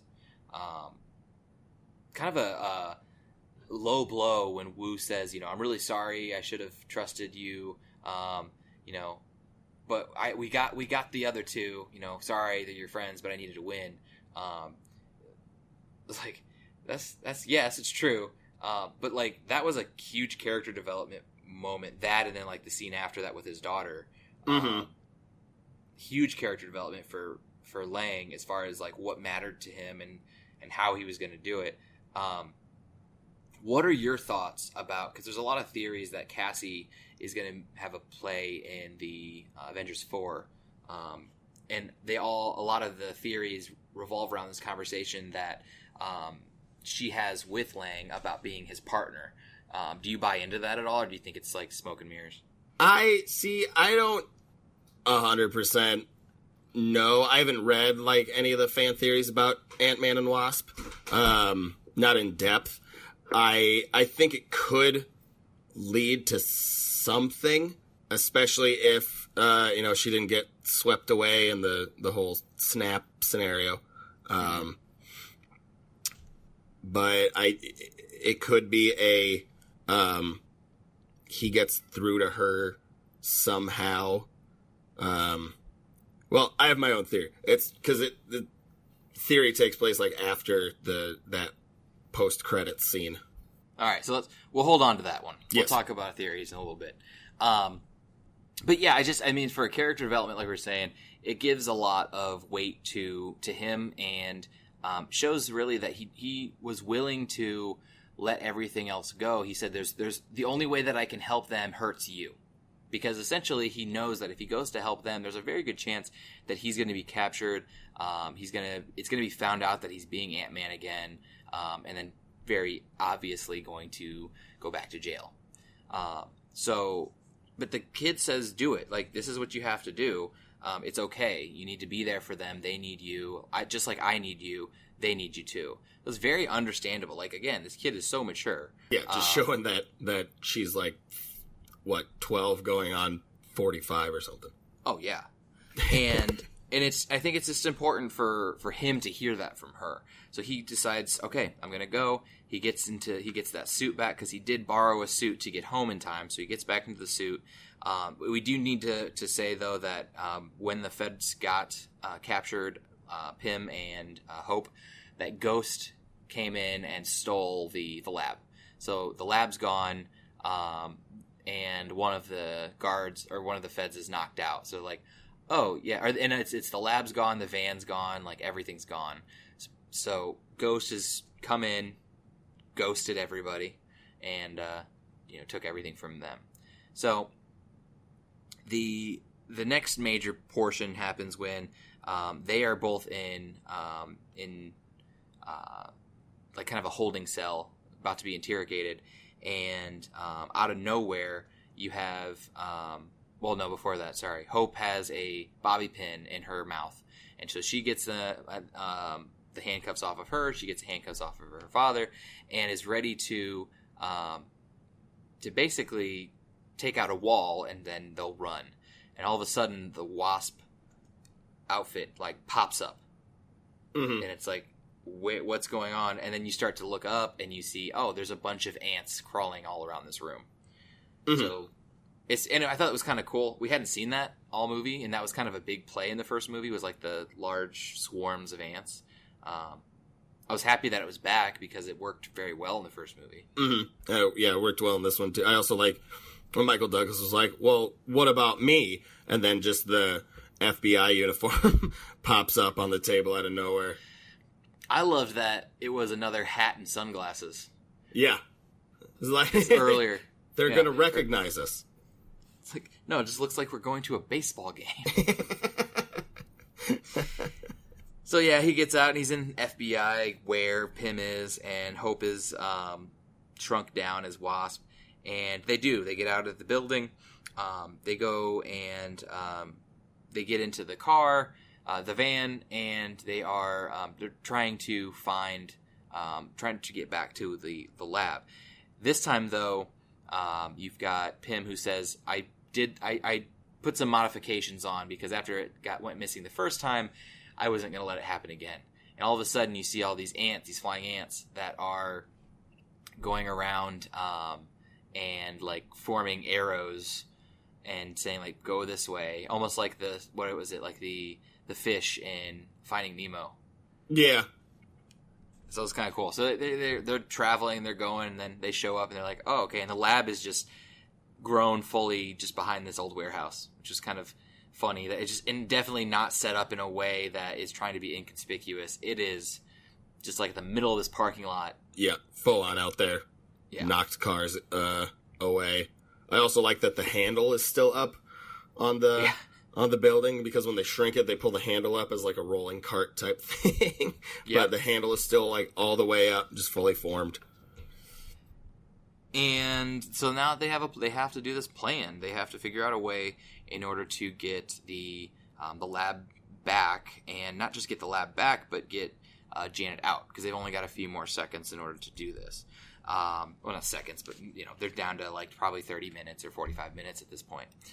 Which to me, the timeline kind of like 2 hours went by very slowly in this movie. Yeah, it seems like it would have taken a long time to get from the woods to a police station, and then back to like everything. This entire last portion, the last 25-30 minutes of the movie took place over the span of 2 hours, and it was a lot happens. Mm-hmm. I like during right after they leave the police station, they get away, they're followed and they're pursued, if I'm remembering correctly. And then you have... Right now, am I thinking ahead? I might be thinking ahead. Are you talking about like the when Luis is in the car with them? Yes. Yeah, that's a little bit later. It's a little bit ahead. Okay. Because where the suit keeps malfunctioning and... Yes, that's in a little bit. Yeah. Okay. So yeah. Right. So let's get to that point. So their plan. Luis is actually there to help out. Lang calls him and says, he thought you could use some extra help. So Luis is there. You've got the four of them who are trying to get Janet out in this small amount of time, and do this all while trying to distract Ghost and prevent her from taking Janet and harming Janet in her process. So they go in,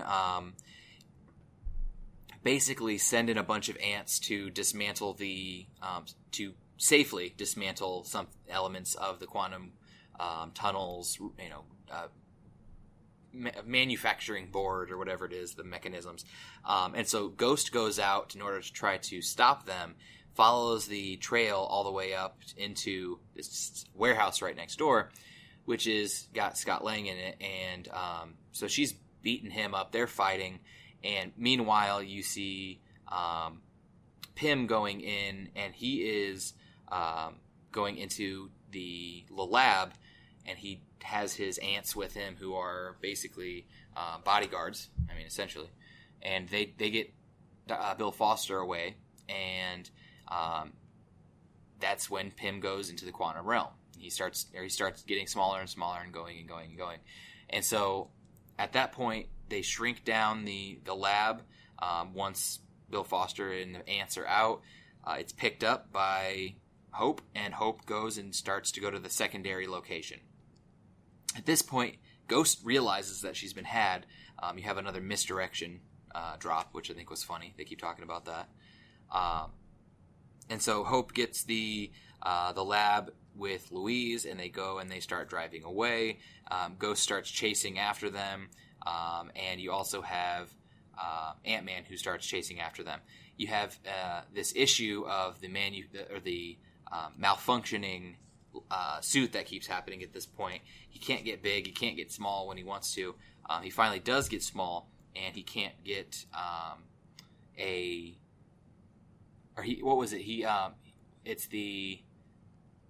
because this is where we have the big chase sequence, because they're all trying to get there. You've got the lab, who is being the Sonny Birch character. He's trying to get the lab. You have Ghost, who's trying to get the lab.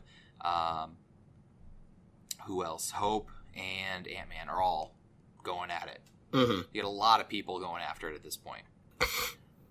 And I can't remember the whole sequence of everything, but in this sequence, you've got what all happens. You've got Ant-Man who gets big and is using a truck as kind of a paddle, almost like a scooter. Yeah, that's what I was thinking of earlier, like during the chase scene where he's growing and shrinking. But I like right before he gets on the truck to use it as a scooter, it shows the inside of a coffee shop, people on their laptops and computers, and then just him sliding by, feet digging into the gravel, just digging up the street. Nobody notices at all. And then he gets on the paddleboard and like catches up with everyone, and trying to remember, they eventually, like, the van that they're driving, like, it crashes. Well, right before that, though, we have our Stan Lee cameo. Yes, because you've got Louise who's driving, and you've got the bikes that Birch's character sends, and so Hope goes to the back of the van, and she starts doing things and trying to knock these guys off. That's where you get the giant Pez dispenser. That's when you have, like, they keep getting bigger and smaller and things like that. The van does, but at one point, like, Louise, like, swerves and she goes to shrink something, and it shrinks Stanley's car. Yeah. and he's talking about how, like, the 70s were fun, but he's definitely feeling the mushrooms now or something like that. Yeah. Classic Stanley, which I like the theories that Stanley is what's the name? One of the Watchers, right? Yeah, one of the Watchers. That's just changes form throughout the universe. I like it. I don't know if it'll ever be like a plot point, but I like it as just like kind of a little maybe. Could be a little Easter egg, kind of idea.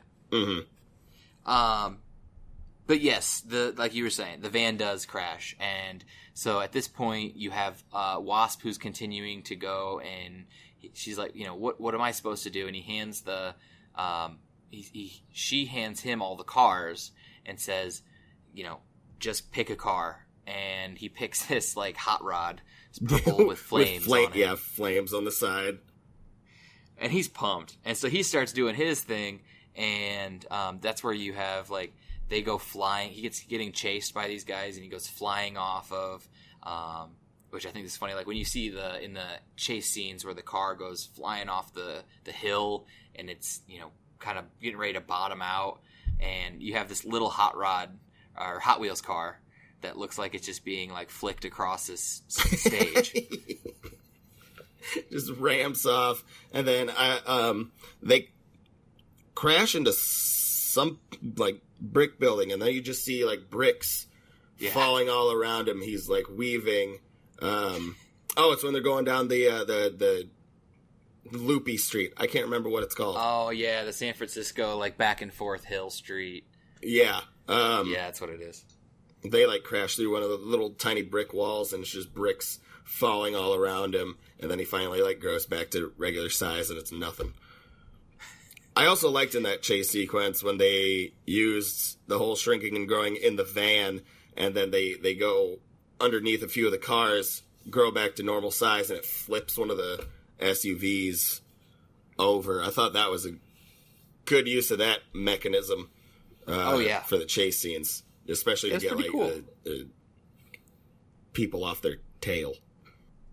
Yeah, I mean, it was a good usage of the technology. It was believable. It was relatable.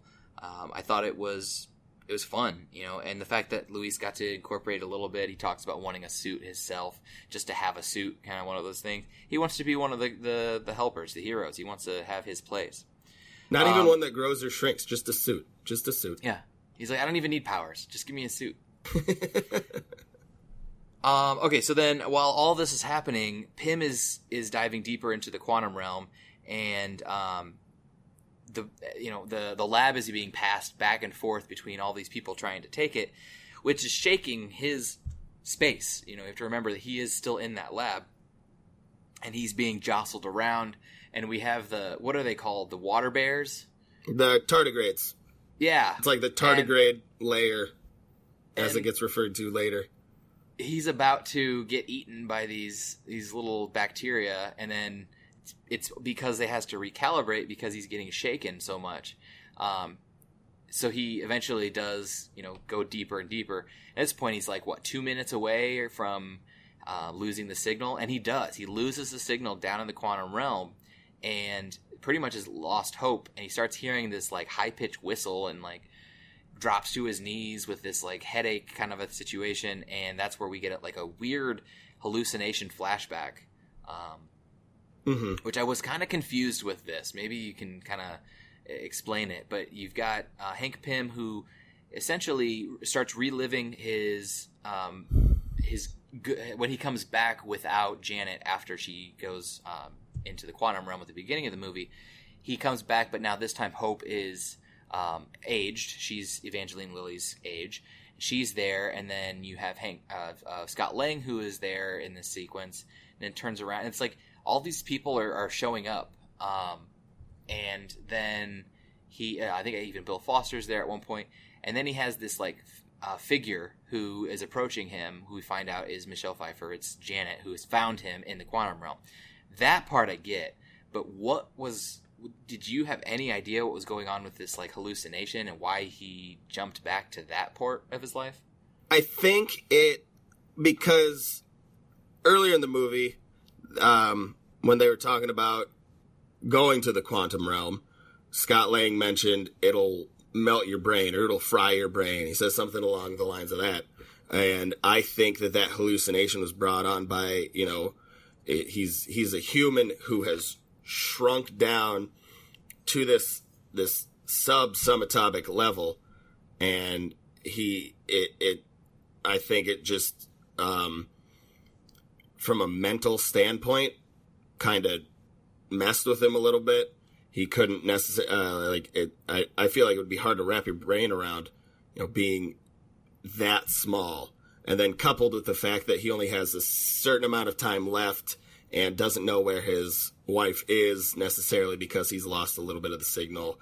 And then just being in this environment that he is not used to kind of melted his brain a little bit.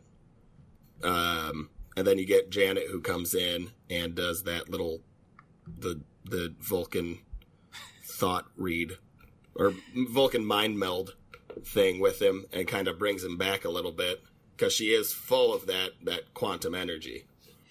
Yeah, and that's so we'll talk about here in a little bit as we get to later, like towards the end of the movie, which we're getting there anyway right now. But you have, she's doing that. She is trying to like save him, and then there's the moment of, oh my gosh, it's you, and I'm sorry, and your sappy Marvel moment of the movie. And as this is going on, they're still trying to get the lab.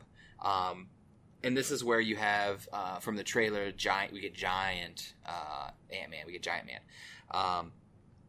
Essentially can't get back to his size. His suit's still on the fritz. and he's trying to basically get out to the this boat that is now the ferry is holding Birch, who has gotten the lab. You know, it's gotten passed back and forth, but he's on the ferry trying to get away. And another one of those moments where you have Scott Lang even calling out attention to almost breaking the fourth wall almost there. And he's like, how did he even have enough time to buy a ticket? Yeah. I thought that was great. But Birch is out there, and they're on this whale watching tour. And what's his name? It's from the Tim and Eric. I don't remember which one it was. Tim Heidecker. Yeah, he's the guy. I mean, just a little cameo. I saw that, and I laughed to myself because I realized who it was. I was like, nobody else laughed at all. I laughed to myself because I was like, oh, that's Tim from Tim and Eric. Awesome. Yeah, I caught that, and I was like, oh, hey. Because, I mean, you see a familiar face, and you're like, oh, okay, all right. Yeah, he's talking about, and look, we haven't even left the port yet, and we've got a whale. And it's funny because the way in which Lang is swimming out, he's got his feet together, and it looks kind of like a whale's fin. We've got a breach. Out there. Yeah, we got a breach. And then he comes up, and he's got to be bigger than he was in Civil War at this point. I think they mentioned later in the movie it was like 80 feet or something that he ended up getting to. He was huge. And just playing up this idea that he's so large, he is, they talked about it. It's tiring. You get to this point and it takes so much effort physically to be able to maintain this size. And after he gets the lab back, he's trying to get everybody out of the way because the time frame is getting smaller and smaller. They're losing a lot of this precious time. He's trying to get people out of the way, and he rolls the lab out into the middle of the street and then passes out from pretty much losing air, losing oxygen. At this point, Ava gets her hands on it, Ghost, and she makes the lab large right in the middle of the street, and it like pushes out cars and probably kills a couple people, even though they don't actually show anything like that. And so she's trying to get into the lab, and she gets this all set up. So as Hank and Janet are getting out of the quantum realm, she's doing what she was trying to do, which I don't know the science behind it, but essentially it saps any of the quantum energy that is coming out with Hank, which essentially is yeah, I didn't understand that process. I didn't understand how they were able to lock into her location to be able to sap that energy out, which I felt was kind of simple writing again. But it just, I feel like they're trying to make that work, but it didn't 100% make sense.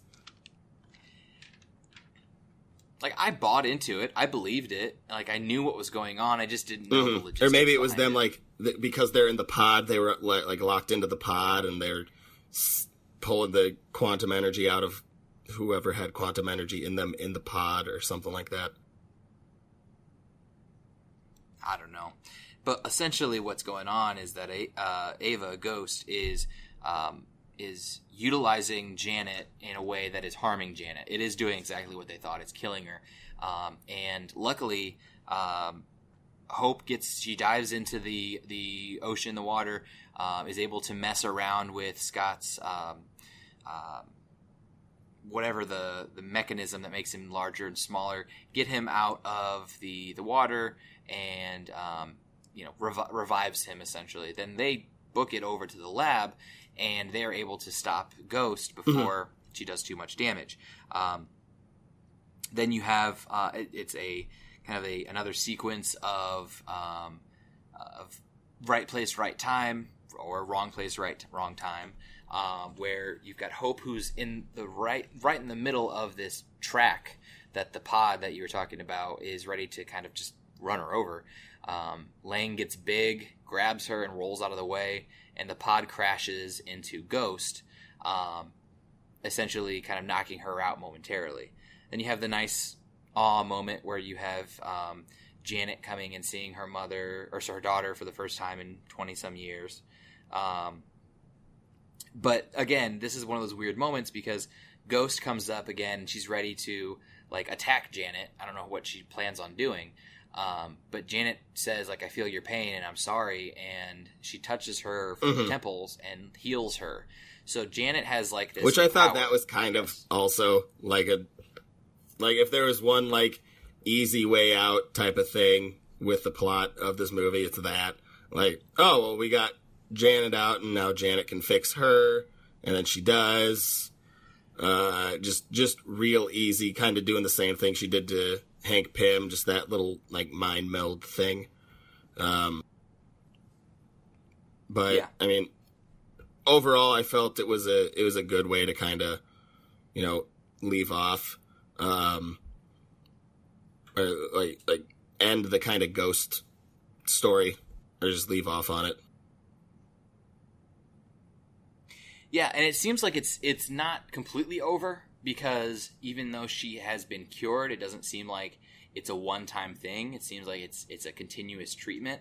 As we see later on, they're still trying to get more of that quantum energy. So it's not completely finished with her, but it feels like it could be. I think they're leaving it open for whatever the next movie, if there's going to be a third Ant-Man, if they want to incorporate ghosts somehow in that storyline. Anyway, it's there. I don't know if they will, but it's there if they want it. And then, so after this, then they all escape. You basically have the cops are on their way, because now they've seen all over television is giant Ant-Man. And so they are on their way to try to capture, Wu is trying to get his hands on Lang and catch him in the act, so to speak. And there's one more small little portion of humor before we get to the end, where they say the suit has, he's been spotted on this and this, and it's just the suit that's been propped up against the side of a building, and Wu is talking to a giant empty suit as Lang runs away, and that gives them enough time for everybody else to escape, including Bill Foster and Ava, who Bill just kind of takes over the fatherly figure for her. He's not going to leave her. He's making sure that she's going to be okay, even though she's pushing him away, as she's trying to have done with everybody. That's a cool story arc between them that I kind of hope they go into a little bit more detail later. Me too. But we'll see. I don't know. Maybe that be a good third movie, maybe. And then he goes back to house to try to catch him in house arrest, and he's sitting playing his drums. Scott Lang is. Wu thinks that he finally caught him, and he's like, "Hey guys, what's going on?" And he's like, "All right, well, you got away from me this time, but I'll." And he takes off the house, because he's done with it. He takes off the house arrest bracelet, and he's like, "I'll be seeing you soon. I'll be seeing you around soon." And then you have the whole sequence of like, where will you be seeing me? I'm like, are you asking Which I liked that again too, because it was once again kind of over explaining the joke a little bit, and then pushing it to the limit where it was still funny, but you're like, come on, and then ended, which I thought was still a good interaction between Wu and Scott Lang. Would you want to go to dinner though sometime? No. Oh, okay. No. Yeah, it was a fun way to end the movie. Essentially, we get a little scene where he goes and picks up, Scott goes and picks up his daughter, and they're like, we're gonna go and eat ice cream till we puke, kind of a thing. And that the movie ends with him being freed. Just kind of ends on a happy note, well, at least for a few seconds, because it ends on a not so happy note here with our mid-credits scene. So the movie itself ends, and then after some cool little credit posing little mini figurines, which I thought was kind of cool. Doing something different with the credits. That was cool, and I think they were real. I think they actually made those, because they didn't look like they were CGI animated or anything like that. But the mid-credit scene starts, and we have Janet, Hope, and Pym, who are they're all on, not necessarily, it's not top of a building, it's like those parking garages. They're sitting up there, and they've got a mini quantum tunnel that's built into the car that Luis has been driving around, and they're basically telling him, like, get in and get out, grab your particles, and don't mess around because, we're not trying to keep you in there for very long when we just got Janet out. And so he goes in, he grabs his particles, and they start counting down of all right, re-entry in 5, 4, 3, and then radio silence. And Lang is saying, hey, guys, don't jerk around. It's not funny. Like, haha, I get it, but you just said don't mess around. And then it goes back to them, and we see 3 kind of fading dust particle disintegration piles. With the snap, Thanos' snap having occurred. Which I'm still not over the first one, so seeing it again was like a little bit, yeah, PTSD for me. Like, what did you think of that being? Because that's our only connection to Infinity War. Like you had said, we felt like we deserved or needed some more connection, and again, we are no further along in the timeline than we were when we started watching. That's kind of why, I was upset by the movie a little bit, is because it didn't add anything more to the actual universe. It was a fun, kind of refreshing Marvel movie after Infinity War, but then that little post-credits scene, I feel like it gives us a little bit more information on what Ant-Man's role is going to be in the next Avengers, because we know now that he's stuck in the quantum realm. He's stuck. And my theory that I was going to kind of talk about before is, with Cassie being the partner, is, maybe she'll figure out where he is, or he'll figure out a way to, contact her somehow, and then she'll be able to reactivate him through the quantum realm at, the top of the building, get him out of the quantum tunnel or something, and then those quantum particles that he has will come in handy somehow. But as of right now, I'm trying to figure out what it could all mean, just him being stuck in that quantum realm. Yeah, I mean, I think in some way, him being trapped there has a huge play. Because a lot of people had been talking about when we were in Infinity War, when we see at the end of it where Thanos is talking to young Gamora, and you see this orange landscape and everything like that, where so you're kind of he's inside the Soul Stone. A lot of people have said, and actually has been confirmed that scene took place inside the Soul Stone. So you're so there are those, people can be trapped inside that. So my whole theory is that the Soul Stone, there's this idea that you're going to have there's a quantum element to that perhaps in the quantum realm, he comes across one of these people who has been snapped away from existence. They weren't actually killed. They were just transported somewhere. Maybe. I don't know. I think that we definitely need some sort of tie. We still have one more movie. Captain Marvel comes out next which I'm excited spring. For, because they're doing the whole Skrull storyline, which we haven't seen or heard of Skrulls yet. They haven't been mentioned at all, which was a big plot point at some point in the comics. I think that's our next major storyline. There's the what is it called?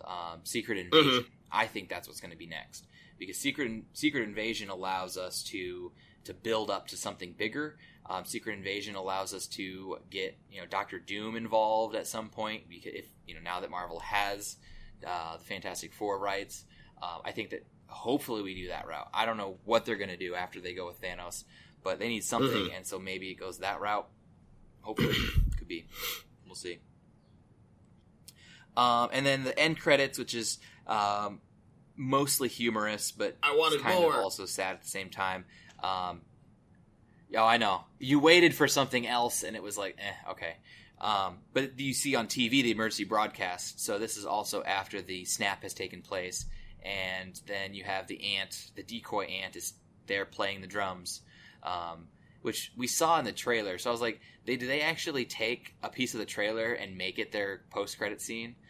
Yeah, That was tacky, I was I thought. hoping for like a post-credit scene where you have everyone's gone, or half of everyone is gone, and then you see maybe just like a flash through the sky and like something lands. Something because like the end credit scene of Infinity War, like I sat forward in my seat and I swore in front of children that were in the audience, just excited because that was like our first little glimpse, and I was hoping that there would be something like that at the end credits of this movie, but there wasn't, and so I was a little disappointed walking out just with an ant playing drums. I was like, come on, give us something a little bit more, because we have to wait till March of next year. It was a bit disappointing. I almost wish that they would have flipped them and had the ant playing the drums and got rid of the emergency broadcast element, but had the ant playing the drums as the mid-credits and being like, oh, ha, ha, ha, and then the dust one being the final, because then you at least have something a little bit more meaningful as the last thing you walk out with, as opposed to it being like, oh, haha, and then it says, the Ant-Man and the Wasp will return, ? They're gonna return. Come on. Bullshit. They're gonna return. We know they're coming, So, yeah, I don't know. So let's see. We kind of talked about theories already. I think it's about towards the end here. So what are your overall final thoughts of the movie? We're going to do a ranking system every week. We do instead of 1 out of 5 stars or 1 to 5 stars, which is kind of boring. We take something from the movie. So I think this week let's do the rating scale can be 1 out of 5 giant Hello Kitty Pez dispensers. I would say I'd give it a solid 4, between maybe 3.5 to 4 giant Hello Kitty's Pez dispensers. Mostly because of my disappointment of the the very end post-credit scene, kind of heartbreaking. Overall, it was a fun movie, very enjoyable to watch. Paul Rudd is, like I said earlier, a national treasure. And everything that he does is enjoyable. He really plays the Scott Lang character very well. Michael Douglas and Evangeline Lilly add as kind of like the serious characters that ground the movie a little bit. And then you just have the added benefit of Michael Pena and the others as the ex-con company. The added benefit of those guys' comedic relief. And then was a Richard Park, who's he's Randall Park, who's he's Randall brilliant. Park. Yeah, I'm with you. I think that I'm giving it a 3.5 for me. 3.5 giant Hello Kitty Pez dispensers. I feel like it was, honestly, as far as the overall production, it felt like a small step back from the first, where I enjoyed it humor-wise. It was an enjoyable movie. I would definitely go and I'd sit down with it again, watch it again. I think it fits very nicely into the timeline, as far as having it be an Ant-Man story and not necessarily having it be so much as a tie-in. It did give justice to Ant-Man and Wasp as characters, but I felt like we were so dependent. We didn't really have a true villain. Ghost really wasn't a villain. It was more just like a person who didn't anti-hero, want to die. I feel. Yeah, she was not the best villain in the movie. I mean, you had there was more of a villain in the Sonny Birch character, who wasn't really even a villain. He was more of a nuisance on the side that they even at one point said, oh, this guy's still around. So I think that the fact that we really didn't have, we had Yellowjacket in the first one, very clear, strong person as far as a villain, clearly defined villain, super villain, that was even well known. Ghost is not even very well known in comic circles. It's kind of a very obscure character. So the fact that they went that route, it was kind of frustrating. It became more of, can we get Janet out of the quantum realm as being the driving force, rather than we have to overcome the actions of said villain. So I think that it was kind of a step back as far as what you want out of a superhero movie. It was still very funny. It still had some very good action sequences. The fighting was pretty fun.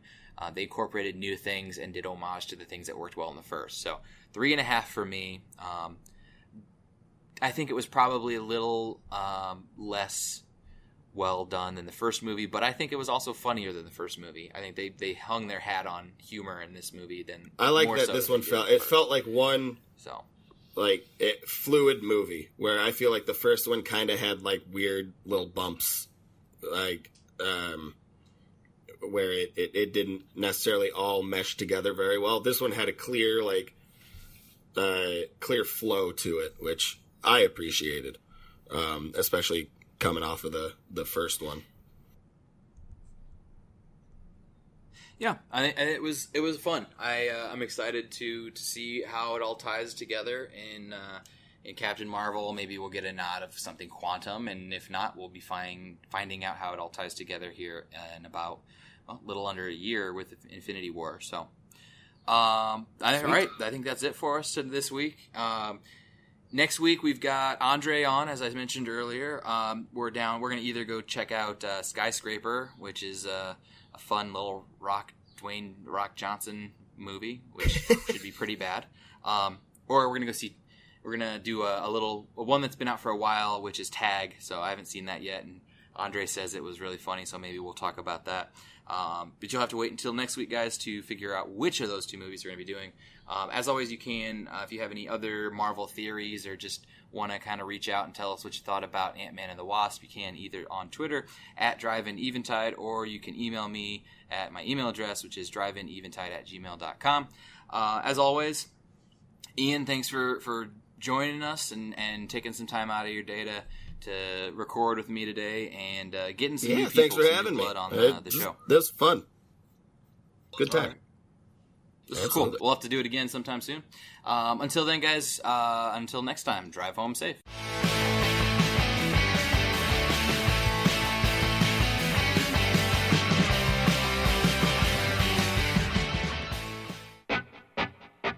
Talking about movies is what Aaron Lopez does best. We are talking about The Greatest Showman, Thor Ragnarok, Love, Simon, Hereditary, With an army of special guests. Jordan Lopez, Aaron Brewer, Jack Elliott, my good friend Carly. Special moments you don't want to miss. The very first ever Drunk Drive-In. We are more looking at the Oscar nominations. So grab some snacks and a cold drink. Let's all go to the lobby, refill your drinks. Every Thursday. Eventide Entertainment presents The Drive-In.